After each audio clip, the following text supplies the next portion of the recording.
Anchored on truth, excellence, and unbiasedness, we endeavor to disseminate news that educates, informs, and enlightens our viewers. We put emphasis on trust and unmerited accuracy. We appreciate you, our viewer, who tune in every time to watch and be informed. My name is Ida Chibet, and this is Maisha Prime News.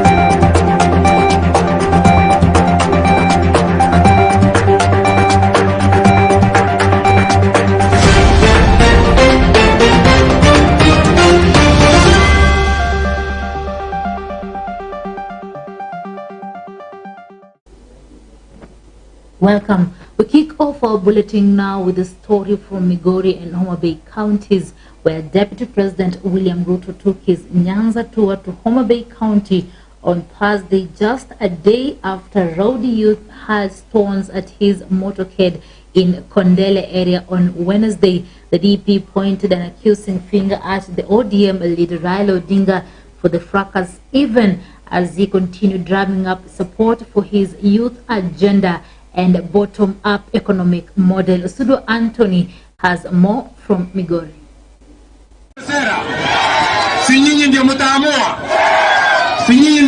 Deputy President William Ruto on Thursday, November 11, intensified his campaign in the Nyanza region, touring Migori and Homa Bay counties. So, tutarudi tena hapa. Na nataka mjue ya kwamba mamlaka ya kuchagua viongozi iko mkononi mwenu. Kwa hivyo mtu asikuje hapa aanze kusema ya kwamba ati lazima upige fulani. Hapana. The second in command urged the residents to exercise civility while receiving the 2 million shillings he donated during his campaign trail. Lazima tuweke sheria na tuweke pesa ya serikali kwa biashara ya kila mtu. Tunaelewana? Na ndio mimi nimekuja hapa. The Deputy President made the remarks in Homa Bay town, where he took his presidential campaign on the third and final day of his Nyanza's tour. I am asking my friends, the leader of ODM, please let us not use our children to throw stones and cause violence.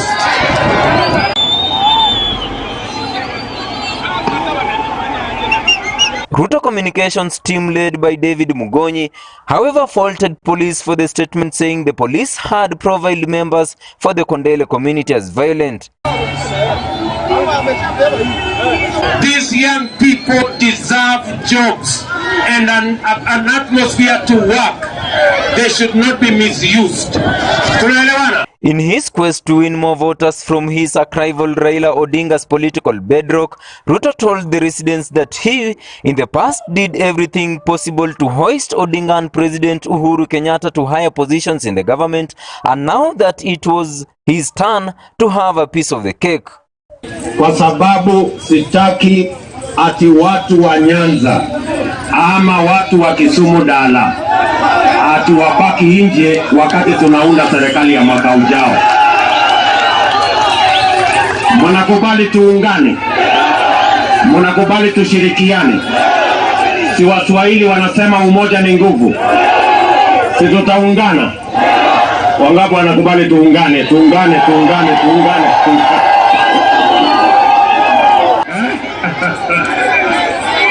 Lazima ni wapange. Si namna hiyo?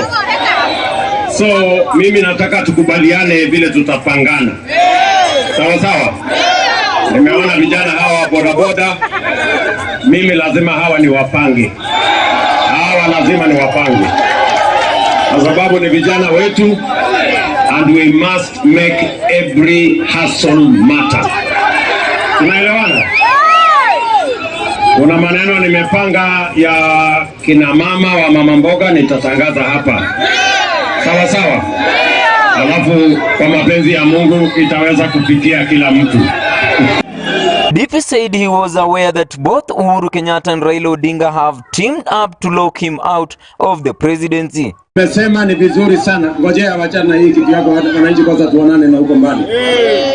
Nimesema asanteni sana kwa kunikaribisha hapa kwenu. Sawa sawa.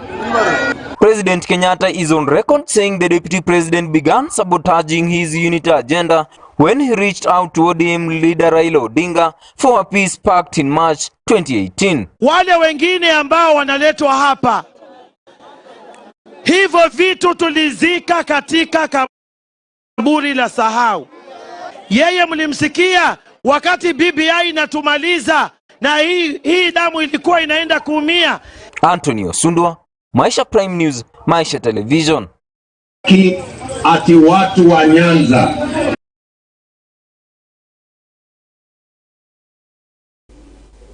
And still in politics, the ODM leader Raila Odinga has distanced himself from the chaotic incident that took place on Wednesday during the second day of Deputy President Ruto's tour of Nyanza region.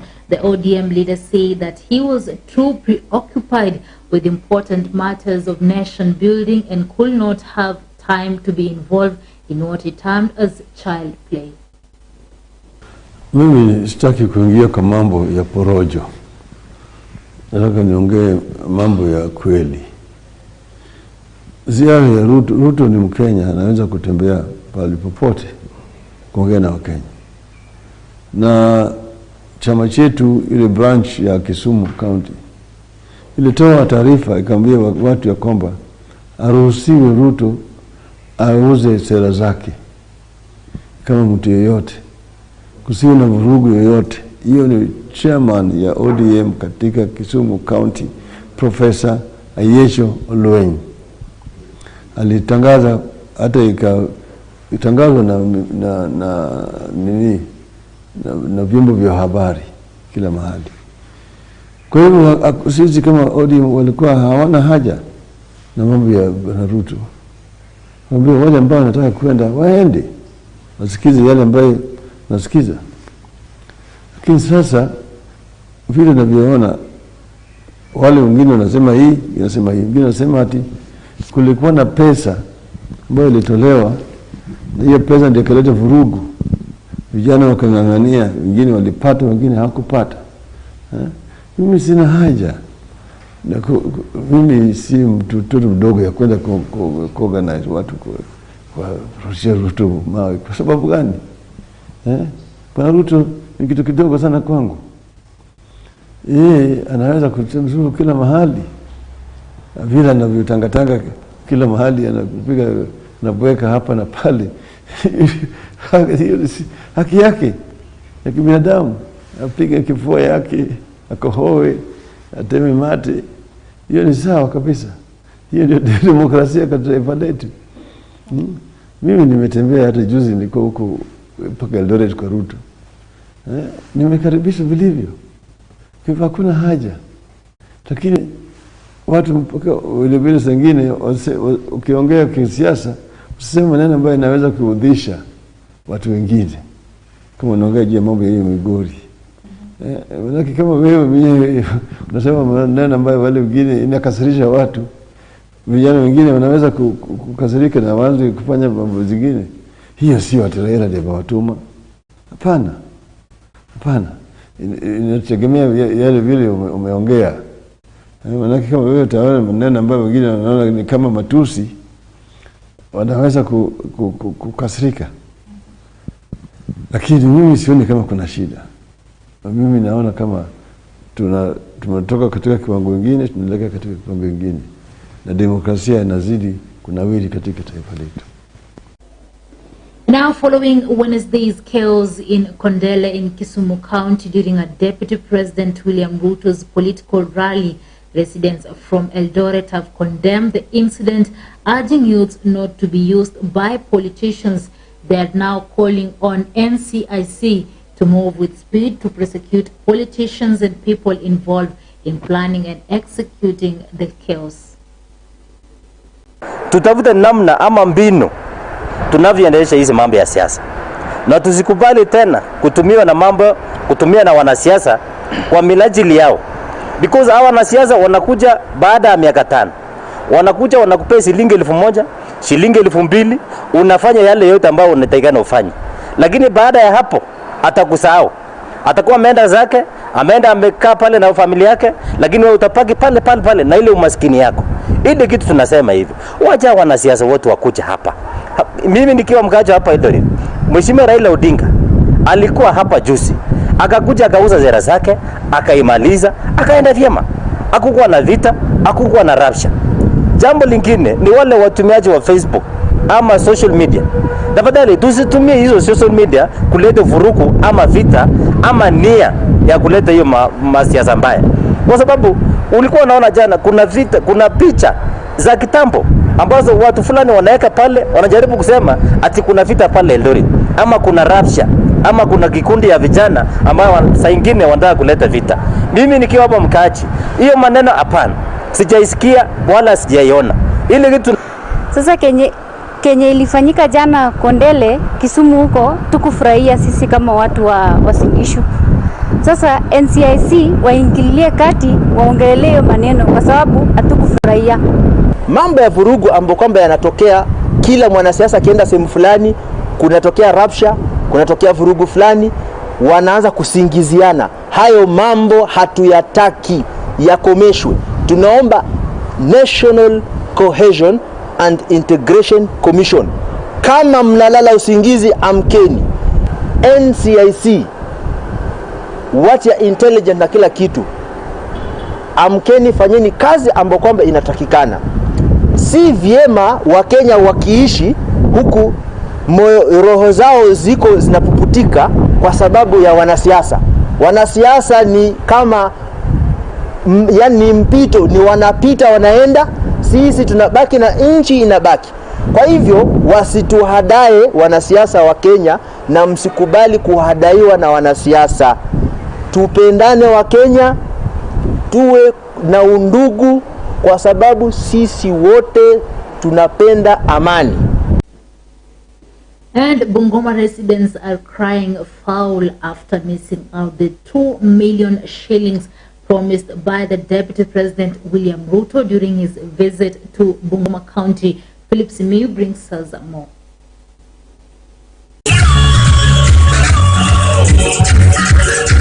Mugeni njo mwenyeji apone was the theme on Friday 5th November when the second in command Dr. William Ruto visited Bungoma County. It was a celebration of its own as the DP stepped on the Bungoma County ground, drumming up his bottom-up narrative basing on Mama Mboga and boda riders, promising to give 1 million shillings to each section. Mheshimiwa alitutembelea hapa, ilikuwa Ijumaa.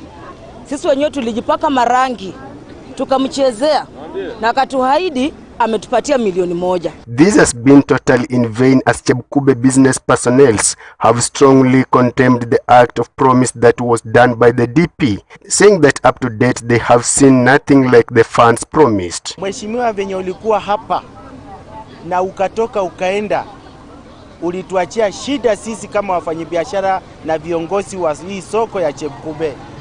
Sababu kwa mara ya kwanza tuliposikia kwamba unakuja, tulianza kujiandaa, na ni kweli kuna wazee ambao walituita mahali, tukaenda tukakaa, wakatuandaa, wakasema kwamba pesa ya maandalizi itatoka ili tukuje tuandae watu wetu, tuwapake rangi na vitu zingine kwa maandalizi ya kufika kwake hapa sokoni Chebukube. Katika platform ya siasa alisema kwamba kesho natoa 1,000,000 kwa watu wa mama mboga, natoa 1,000,000 kwa wanabodaboda na halaiki ya vijana ambao walikuweko.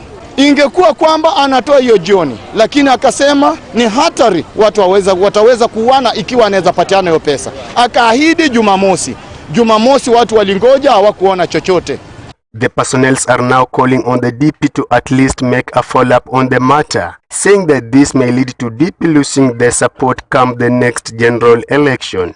Sisi wana Bungoma tuko tayari kukaribisha kiongozi yeyote yule na tumsikize na sera zake. Bali juzi tumesikia siku ya Jumamosi kuna baadhi ya wanabodaboda walikuwa wanatishia viongozi wao, wakabebwa wakafika kwa Waluke akawafukuza wengine, hata wakapigwa, hata mama moja aliumia katika ile boma la Waluke. Kwa hivyo tunaomba Deputy President ambaye yuko mamlakani saizi, yeye sio mtu wa upinzani, yeye yuko mamlakani, atume mtu kwa ground, asija akatumia ule Waluke, nasikia ni meja. Sasa naomba Deputy President akiwa na kampeni asiende akiahidi watu uongo. Kama ni pesa kutoa, atoe, watu wapate pesa wakijua kwamba 2022 watampa kura. Lakini akiwaambia wananchi uongo, pia nao 2022 watamwambia uongo na watapiga. For Prime News Maisha Television, I'm Philip Simi.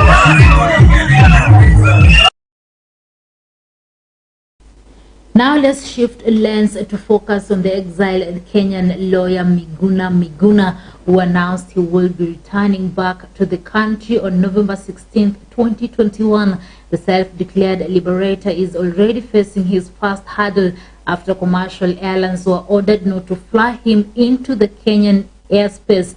The red alerts issued by the Kenyan government have forced Miguna's lawyers to move to court and will have to await a decision before getting into a plane back to Kenya. Law Society of President Nelson Harvey and former Chief Justice Willie Mutunga have since planned to travel to Canada and accompany the former Nairobi gubernatorial candidate back to Kenya. In 1986, Miguna had to flee this country as a university student to avoid the oppression of President Daniel Arap Moi. So it is not as a matter of choice. He went there. Yeah, and the United Nations, the Canadian government gave him a passport to enable him to finish his studies in law. But fundamentally, the obligation is on the part of the government of Kenya, because Miguna is a Kenyan by birth. Yes. Yeah. Can't take that away. That cannot be taken away. And it is our demand that those who hold high responsibility in the Kenyan government, and in this particular case, the person who is culpable is Dr. Fred Matiang'i, as the minister in charge of interior and coordination of government. Yeah, he must do the right thing. Yeah, if he won't do the right thing, he'll be plummeted. He'll be pushed to the wall by the law. Yeah, until such a time as the desired outcome is realized. Yes. Now you're aware that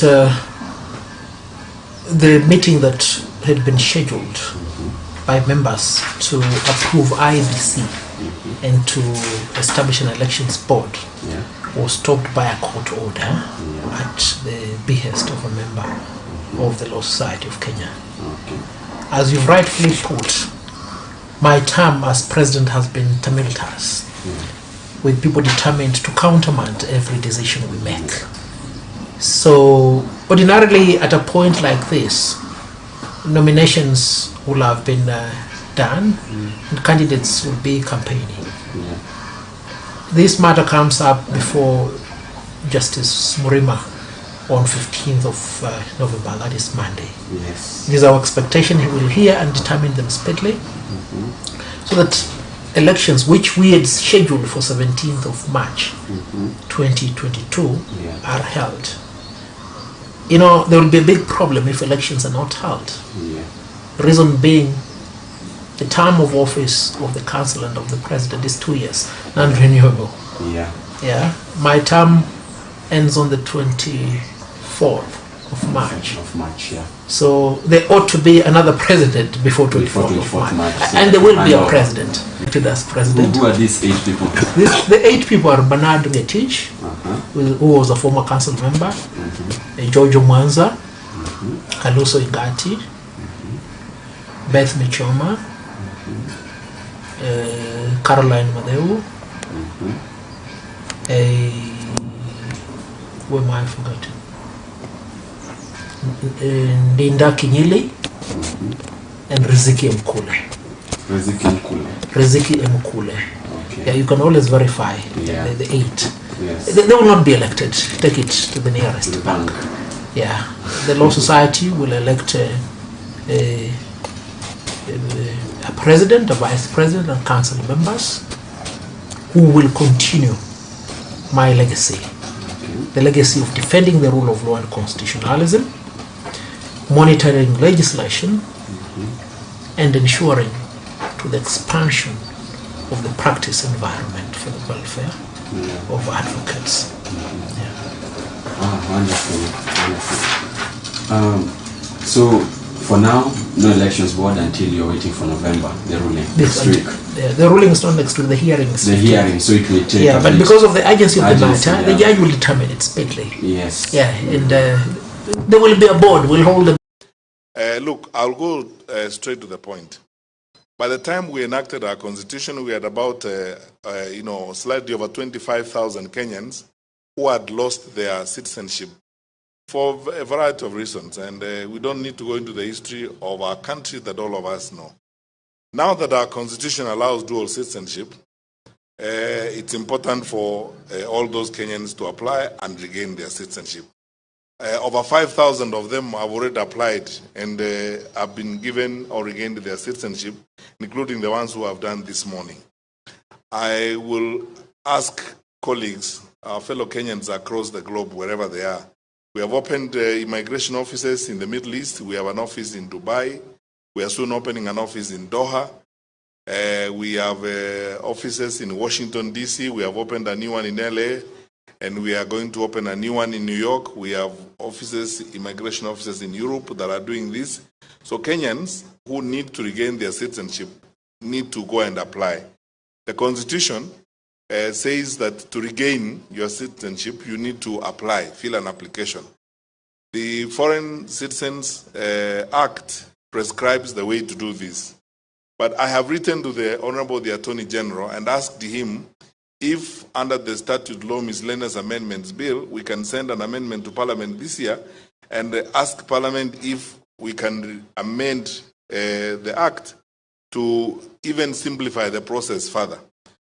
No one knows the pain that we have gone through in the recent past on this matter of regaining Kenyan citizenship, that myself and PS Kibicho, because of the number of times, sometimes we have been sued, and a number of times we have been to court on things we can do nothing about because they are prescribed by the Act.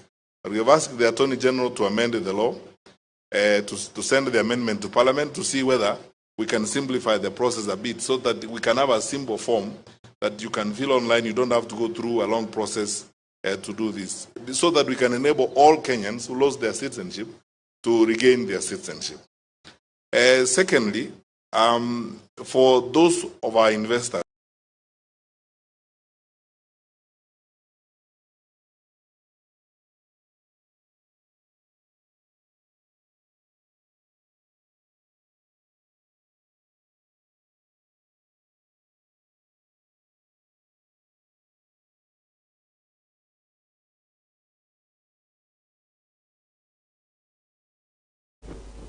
and the government has taken action against the Football Federation of Kenya, FKF, after allegations of gross financial impropriety. On Thursday, November 11th, Sports Cabinet Secretary Amina Mohammed disbanded the federation that is led by Nick Mwendwa. The federation was disbanded after the CS received a report on the investigations into the massive fraud reported at the body. This was after the CS was presented with an audit report on FKF by Sports Registrar Ross Wasike. In our report, Wasike recommended further investigations to be carried out into the financial books of the Federation. Bushebi Jr. brings us the full report on this. The government has taken action against the Football Federation of Kenya, FKF, after allegations of gross financial impropriety. On Thursday, November 11th, Sports Cabinet Secretary Amina Mohammed disbanded the federation that is led by Nick Mwendwa. The federation was disbanded after the CS received a report on the investigations into the massive fraud reported at the body. This was after the CS was presented with an audit report on FKF by Sports Registrar Ross Wasike. In her report, Wasike referred investigations to be carried out into the financial books of the Federation. Following the recommendations, Amina went ahead to install a caretaker committee to lead the government's effort to reform the body. The committee will be headed by retired Judge Aaron Ringera. The committee will lead the federation for a period of 6 months. After 16 days of hard work, the task force appointed by the registrar delivered a report to her. The registrar, after going through the report, forwarded the same to my office with very clear recommendations. I will read out the recommendations that are in the report. The first recommendation is that DCI, NIS and EACC carry out further investigations to establish the extent to which the misappropriation of funds in FKF may have occurred with a view to prosecuting those who may be found culpable. Second, the current officials of FKF be removed from office to pave way for further investigations pending conclusion. Additionally, the CS also named the secretariat that will help in running the affairs of the FKF. Linda Ogutu will head the secretariat with the assistance of Michael Mushemi as the secretary and Laureen Shitubi as joint secretary. At an earlier presser, embattled FKF boss Nick Mwendwa had claimed that the CS wanted him out of office after Amina directed the Registrar of Sports to undertake an inspection of the embattled body on October 14th. In a statement released by the Sports Ministry, Amina explained that the move was necessary given the deteriorating state of the management of football in the country. 3, a caretaker committee be appointed to manage the affairs of FKF for a period not exceeding 6 months. This has been successful in other jurisdictions in recent years, as you know. Countries such as Cameroon, Egypt, Ghana, and Chad, amongst others, have had caretaker committees in place. 4, a special audit of the books of accounts of FKF be carried out and subsequent frequent future audits be carried out as well. 5, the government of Kenya to invoke Articles 17 and 58 of the FIFA Code of Ethics 2020 edition by informing FIFA Secretariat Investigation Chamber on the outcome of this inspection. 6, no bank account should be opened by FKF henceforth unless authorized by the Principal Secretary, who is also the accounting officer, within the 6-month period the caretaker committee will be in place. 7, the Ministry of Sports, Culture and Heritage and the Sports, Arts and Social Development Fund not to release any funds to FKF unless and until the previous funds are fully accounted for. And last but not least, the government should complete the public sensitization program through the Registrar's Office to enable members of the public, sports organizations, professional bodies, persons and officials to be well versed with the Sports Act and all other relevant laws. The mandate of the caretaker committee shall comprise coordinating and ensuring the smooth running of FKF's operations, including team preparations of all local and international sports events.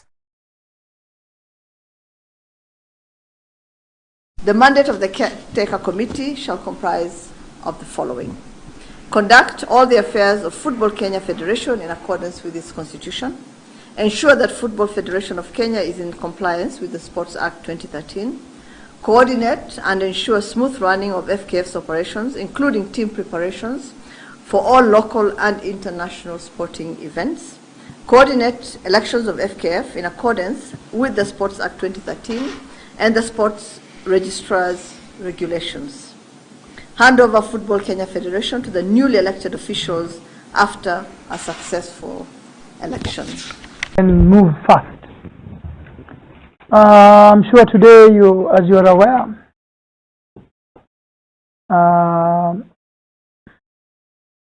we had an invitation to the Senate, and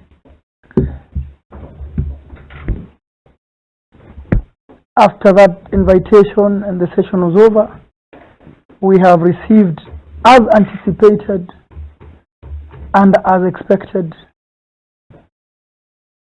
a press release from the minister's office claiming to install a caretaker committee at FKF. So first and foremost, I want to say that I have said severally that the minister all along has been trying to remove us illegally from office. I want to repeat again that this action is illegal and wrong for a minister who is supposed to help sports in this country make progress, to entangle herself in football politics. We have known this from the first day when she issued a press release. For Maisha Prime, Maisha Television, I'm Maisha Junior.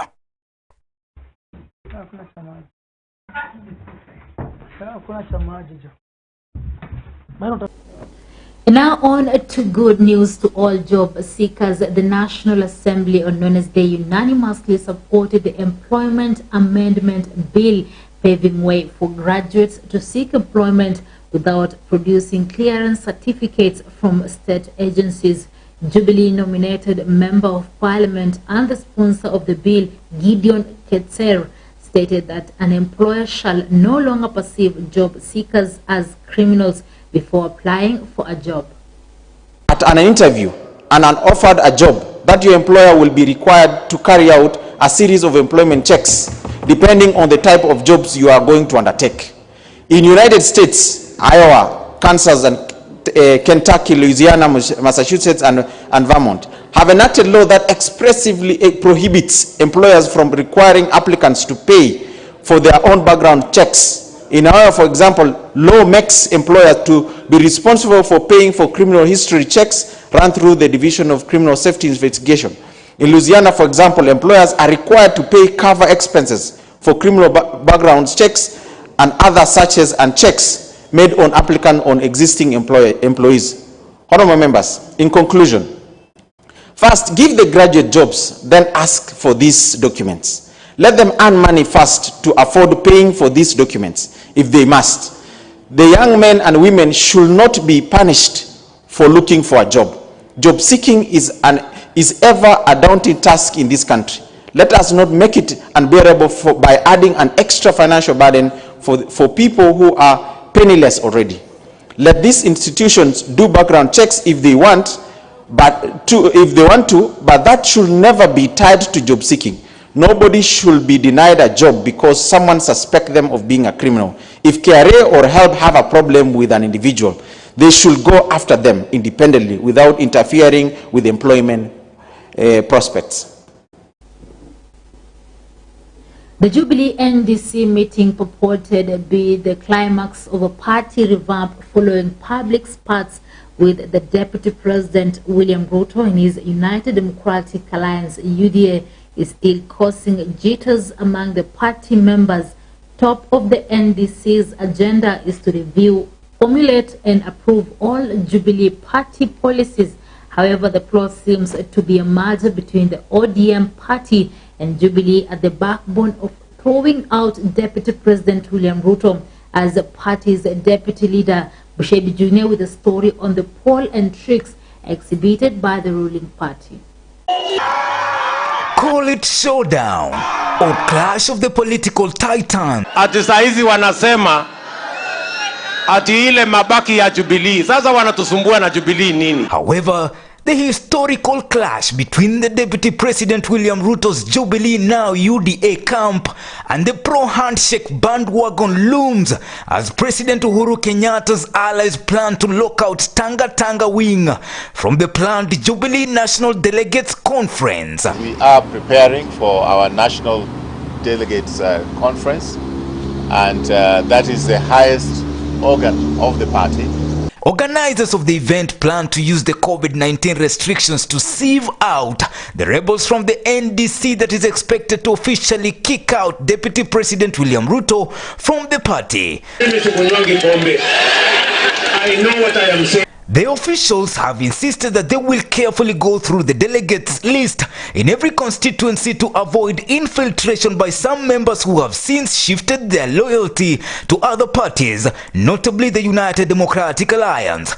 Wapi mikono ya UDA? Speaking in West Pokot County, DP Ruto made clear that he is switching gears after the fallout with his boss, President Uhuru Kenyatta. Sisi tunataka kuambia my friends, sisi tuko masaa na tuko rada na tuko chonjo. Tuko na chama ya mahasla. Chama ya mahasla inaitwa nini? Ati inaitwa nini? Ati inaitwa nini? UDA. Jubilee seeks to revoke Ruto's membership and consequently throw him out as the deputy party leader. People who did premature politics, we warned them, they refused to hear. They tried to take over the party by force, they were stopped, they walked out. Now they are the ones who are complaining about Jubilee being revived. Unfortunately, this is not about them. Kenya is bigger than the ambitions of any single individual. And as we go into the NDC, the people who've been trying to say that we were swallowed up are also going to be very surprised, because we are not swallowed up. In fact, we are the ones who have been quoted by other parties, because they understand Jubilee is a big party. Jubilee is a ruling party, and Jubilee has the capacity to continue being a ruling party in post-2020. Maisha TV has further learned that there are plans to invite ODM leader Raila Odinga to the event. The president is said to be planning to use the NDC to seek ratification to enter into a coalition with ODM ahead of his succession contest. On Monday, Jubilee Secretary General Raphael Tuju announced that the meeting of the top organ of the party will take place on November 30th at Kasarani in Nairobi. Jubilee Coalition Joint Parliamentary Group Secretary Aden Kainan said they would not compromise on party discipline and will do everything in line with the constitution to restore order. His remarks suggest the resolve by the party to kick out Ruto and his allies over their association with UDA. And so I'm looking forward for the NDC, where I want to hear my party leader giving us a way forward on how we are going to run our affairs. As Mheshimiwa Ngujiri has said, for us, we have been working for the last 4 years. And it is interesting that the track record of what Jubilee Party has done, actually not just for the last 8-9 years, we've done a lot of groundwork. And so they choose to associate themselves with the development of the party. But when it comes to the issue of the party, then they choose again to go to another party. The DP has publicly declared that he plans to vie for the presidency on a UDA ticket. Jubilee tayari iliisha na wao ndio walimaliza. Si hawa watu wote wanajifanya bado wako Jubilee, wameshahama wameenda ODM. Na sisi wengine tumehama tumeenda UDA. Si sasa hii Jubilee tu ifungwe ama namna gani? Sasa wanatusumbua ya nini? Ati sijui wanataka kutufukuza. Mnatufukuza kutoka wapi na nyinyi tayari mlienda ODM? The current status of Jubilee, in terms of rank and file membership is like a scrap metal. So the status of Jubilee is like a scrap metal, and which they want to sell to ODM as a scrap. And I want to tell them, we are tired of their intimidation and blackmail, and we have no business. We are not in the business of buying Jubilee as a scrap metal. Mimi nikewauliza kwa heshima, hiyo chama ilikuwa inaitwa Jubilee, tufanye liquidation, kila mtu arudishiwe share yake, kwa sababu hakuna mtu amebakia huko. Nirudishiwe share yangu, Kangata arudishiwe yake, Kanini apewe yake, Sakaja apewe yake, kila mtu aende nyumba yake ambayo ni mpya. Sisi walituondoa kwa viti, wakatunyang'anya viti ya mbunge. Kama mimi wakili, kiti yangu ilienda kwa Otiende Amoro, kiti ingine ya mjumbe wetu ikapelekewa Gladys Wanga. Sasa hakuna kazi huko kwa chama. Wanatisha, wanasema wataondoa nani kwa chama, kama hawa watu wote tumeondoka kwa chama, sasa tuko UDA. Sources say the president's allies plan to prepare a list of loyalists to attend the meeting to avoid political showdown. What we are now doing is to be able to formalize the relationship between ODM and Jubilee.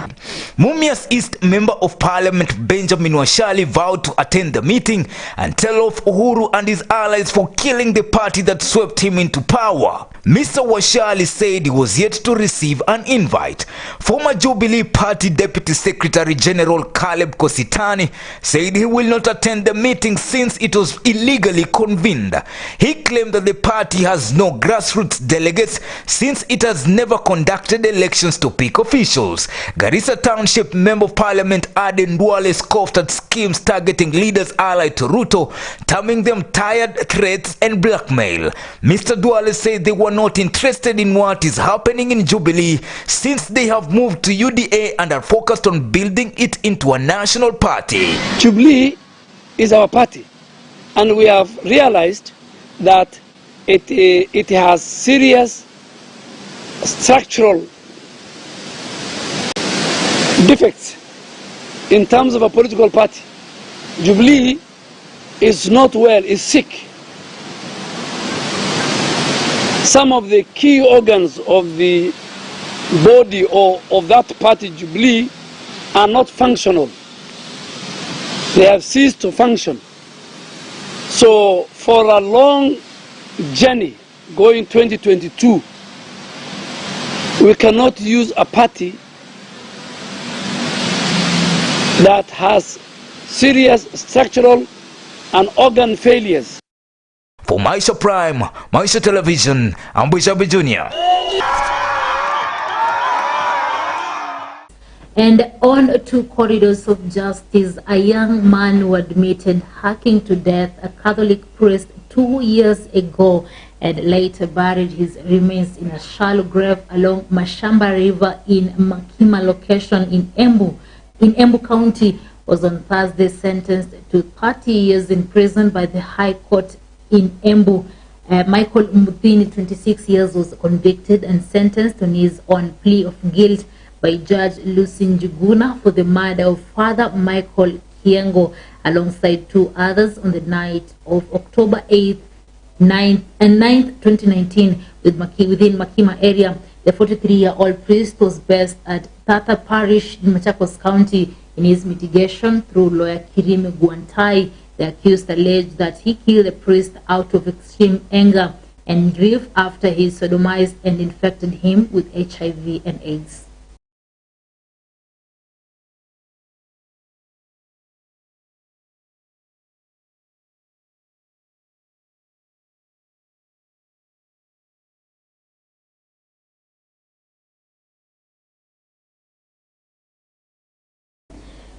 Let's get our daily feature, My Hustle, My Life by Anthony Osumba.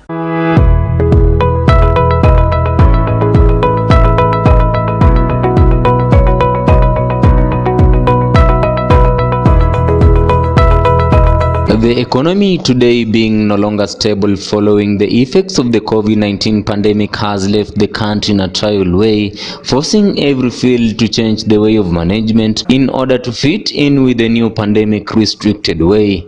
This has been clearly evident with how traders are out to fight with the low economy to make sure they put something on the table at the end of the day.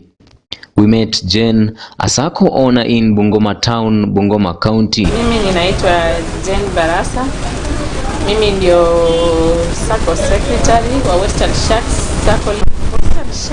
She narrates on how she started a journey of a sacco from being an employee in the secretariat section to a sacco owner, despite many challenges that she faced along her way.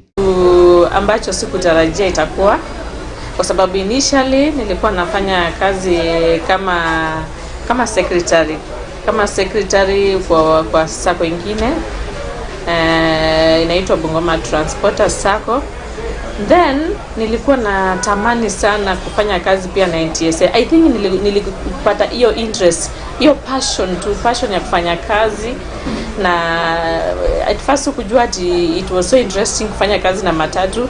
Nilikuwa nafikiria ni kazi mbaya, kazi ya watu matapeli, watu wabaya yani. Lakini wakati niliingia, niligundua wakati unaingia mahali ambapo panaitwa pamepewa jina mbaya, wewe mwenyewe ndio unatengeneza. Kwa hivyo nikaona ni watu wazuri, ni mahali pazuri, ni industry nzuri, na nikatamani sana, yani nikakuwa na interest sana, nikakuwa na hiyo passion, na ikafika mahali nikatamani kufanya kazi hata na NTSA. Lakini sasa Mungu naye ako na mipango yake. Kwa sababu unapata wakati unapanga kitu na maybe uwezi kufikia huko, Mungu naye anakupatia another option ambayo nilianza kufeel interest, maybe nikaenda nikaregister SACCO. Before you enter into a matatu sector, lazima uregister SACCO. You must be under SACCO. Na watu wakanitia moyo, wakaniambia, Jen, I can see, tunaona una bidii kufanya hii kazi, why don't you register your SACCO? So nilikuwa naona kama mzaa, kwa sababu mtu akikwambia register your SACCO na uko under someone else, unaona ni kama ni mzaa, unaona ni kama unamkosea huyo mwingine. Kwa hivyo mimi nikamwambia hapana, but wakanisukuma kuja tukachanga pesa tukaregister. After registration, is like people gave up. Tulikuwa watu 10 tu, so watu waka give up. Wakati watu wali give up, nikabeba certificate nikaidam home, nikaweka tu somewhere. Sikuwa hii kumbuka for 2 years. And then the SACCO didn't work so well. The other SACCO, Bungoma Trans, haikufanya kazi vizuri. Ikakuwa management inasumbua, hakuna mikutano, hakuna nini, watu wakachoka. 2 members came, wengine wakigombana kwa ofisi, wakaniambia, Jen, we can see, kwa sababu mimi nilikuwa ule mtu nikitoka nje, watu walikuwa na admire kazi yangu sana, kwa sababu kazi yangu ilikuwa ya haraka, watu walikuwa wananisukuma sana kufungua yangu. Sasa shida ni kwamba singeweza kufungua, si pesa kidogo. So ikakuwa watu wananiambia, Jen, just we jiachilie, ukiamua we are here for you. So that's how nilianza kuwa na interest. Something about these people ambayo ilikuwa so live, unaona, they wanted this thing to happen, na walikuwa naisukuma mpaka unaona sometimes we could go for meetings. Mimi nilikuwa narudi nyumbani saa 4 usiku, saa 4, and I am a woman, a mother, a wife, saa 4 mtu amekungoja kwa nyumba, anashangaa huyu mwanamke ameenda wapi. But we used to meet mpaka saa 4, na every time tulikuwa tunatoka huko kama tumefind some solution, one thing ambayo tunaweza jivunia leo tumefanya kitu fulani. Then issue ya NTSA, hapo ndio kulikuwa na challenges kibao, kwa sababu documents zenye walikuwa wanahitaji most of them hatukuwa nazo. But anyway, tulitafuta everything mpaka tukapata hata county letters. Unajua tulitembea mpaka kwa counties. Tulienda hapa Bungoma kwa CECM wa transport, tukaenda kwa lands whatever, tulienda mambo ya health, tukaenda Busia, tukaenda Kisumu, tukaenda Trans Nzoia, tukaenda Uasin Gishu. Tulienda kwa hizo makaunti zote, then tukapata mabarua. Those are the letters kwa NTSA, zinaitwa routes. If you don't have that letter, huwezi kuingia kwa hiyo county. So kupata hizo barua ilikuwa challenge. Sometimes tungeenda tunafukuzwa. Unaingia kwa ofisi, maybe hauna hata pesa. Unaingia uko na mtu anataka kukusaidia, yes, but you don't have anything. So anakuangalia na kushanga. So ilikuwa na challenge kidogo. In fact, mahali penye